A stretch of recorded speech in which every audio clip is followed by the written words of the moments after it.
आजकल यूट्यूब पर ऐसे नैरेटिव फैल रहे हैं, ये सब चीजें दिखाई गई है जहां पर बीजेपी गवर्नमेंट फेल हो चुकी है। और साथ ही दिल्ली के अंदर यह भी दिखाया गया है कि बीजेपी गवर्नमेंट काफी तेजी से काम कर रही है, काफी सक्सेसफुल है। 4 महीनों की कुल ही सरकार बनी है। अब इसके अंदर हमें यह बोलना कि बीजेपी सरकार फेल है या पास, ये तो आने वाला समय ही बताएगा। इन सब चीजों को देखकर ऐसा लग रहा है कि यानी किसी सिंगर को उसके लुक देखकर उसको कंपेयर किया जाता हो। दिल्ली की सरकार आखिर फेल है या पास, ये तो हम कुछ पॉइंट देखकर ही हम जान सकते हैं। करंट दिल्ली की सरकार लगातार दिल्ली के अंदर कुछ ऐसा काम कर रही है और मेरे हिसाब से कुछ चीजों के अंदर काम हो रहा है और कुछ चीजें वैसे की वैसी ही बर्बाद हो रही है। दिल्ली का सबसे बड़ा मुद्दा है अवैध बस्तियों का। इन अवैध बस्तियों के पिछले कई सालों के अंदर बहुत ही बड़ी गंभीर समस्या बन चुकी है। डीडीए ने 2024 के डाटा के मुताबिक यमुना के अंदर 75% हिस्सा इनलीगल कंस्ट्रक्शन के कारण बर्बाद हुआ है। इन सब चीजों के अंदर सिर्फ स्लम्स एरिया ही नहीं बल्कि बैंक,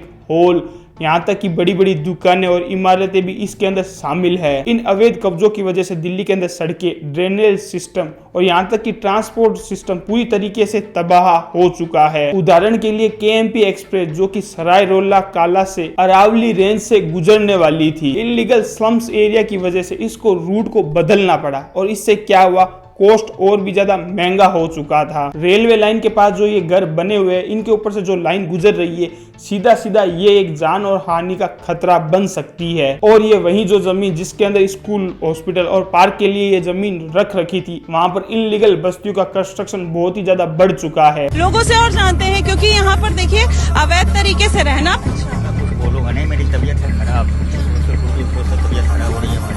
घर टूट गया इसलिए तबीयत खराब हो गई। जो आदमी आकाश में बसेगा नहीं, समुद्र में जाएगा नहीं, रेल पटरी पे बस जाएगा। जो जमीन पार्क के लिए अलॉट कर रखी थी, वहां पर एक बहुत बड़ी मस्जिद का निर्माण हो चुका है और ये मस्जिद कोई रातों रात तो नहीं बनी। पिछली कई गवर्नमेंट की सरकार जिसमें बीजेपी, कांग्रेस और केजरीवाल तीनों की लापरवाही के नतीजा हम लोगों को भुगतना पड़ रहा है। इन सब सरकार की बरसों की लापरवाही का नतीजा और कोई नहीं बल्कि दिल्ली वाले लोगों को भुगतना पड़ रहा है। लेड माफिया ने कुछ फेक डॉक्यूमेंट्स बनाए और कुछ अफसरों ने फेक रजिस्ट्री बनाकर इनको इशू कर दिया गया और फिर मिडलमैन ने 5 से 10 लाख के बीच के अंदर ये सारे प्लॉट बेच दिए। सरकार ने इन कॉलोनियों को रेगुलाइज करने का कुछ वादा किया है लेकिन अभी भी इसकी कुछ भी रिपोर्ट चेंज नहीं हो रही है। वहीं गवर्नमेंट ने इन इनलीगल बस्तियों को पूरी तरीके से डिस्पोजल करना शुरू कर दिया गया है। कोर्ट के आदेश के बाद जो अरावली पर्वत के पास जो सूरज कुंड है, वहां पर 6000 इनलीगल कंस्ट्रक्शन के एरिया को पूरी तरीके से तबाह किया गया। सुप्रीम कोर्ट के आदेश के बाद काल का जमीन भूमि पर भी डीमोलिगेशन ऑपरेशन शुरू किया गया जिसके अंदर 334 सेक्टर्स को हटाया गया है। जांगलपुर में मद्रासी कैंप्स के बाद भी इनलीगल बस्तियों को भी हटाया गया है। कई परिवारों को डीयूआई के तहत नरेला के अंदर फ्लैट को भी रजिस्ट्रेशन किया गया है। आजादपुरम के अंदर भी इनलीगल एक्रोचमेंट को भी काफी ज्यादा साफ कर दिया गया है। बटला हाउस के पास जो यमुना नदी के किनारे पर 6 से 7 मंजिला इमारत जो बनी हुई थी उसको भी डिस्ट्रॉय कर दिया गया है। गोकुलपुरम के अंदर भी डिस्पोजल किया गया और ये सब चीजें करना इतनी कोई आसान बात नहीं है। ये देखो वाई ब्लॉक की वही मस्जिद है जिसके लिए प्रीत भाई और उसकी टीम ने सड़क से लेकर कोर्ट तक संघर्ष किया था।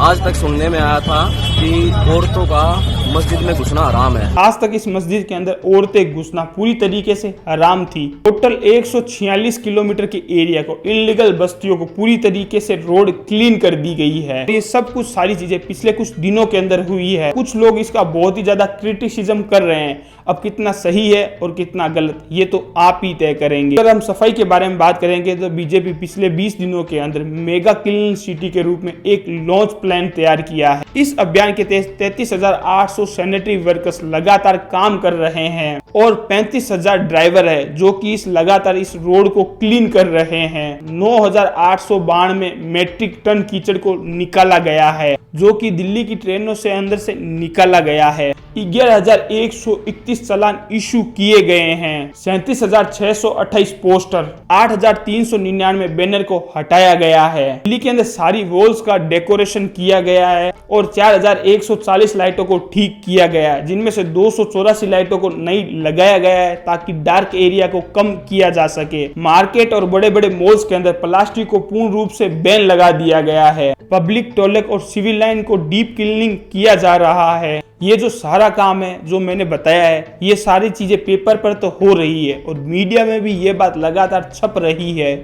लेकिन यह काम धरातल पर काफी कम देखने को मिला है। हालत पिछली सरकार से काफ़ी ज़्यादा बेटर और काफ़ी ज़्यादा बढ़िया दिख रहे हैं, लेकिन दिल्ली की सड़कों के ऊपर अभी भी कूड़ा बिखरा हुआ दिख रहा है। लेकिन दिल्ली के अंदर एक बहुत बड़ा इशू होता है पोल्यूशन का। दिल्ली की सरकार पिछले 3 महीनों से दिल्ली की एयर क्वालिटी को लगातार इम्प्रूवमेंट कर रही है। पेपर के ऊपर कम से कम मल्टी लेवल स्ट्रेटजी को लागू कर दिया गया है। धूल, मिट्टी व क्लाउड से निपटने के लिए दिल्ली वालों ने आर्टिफिशियल रेन का इस्तेमाल किया है।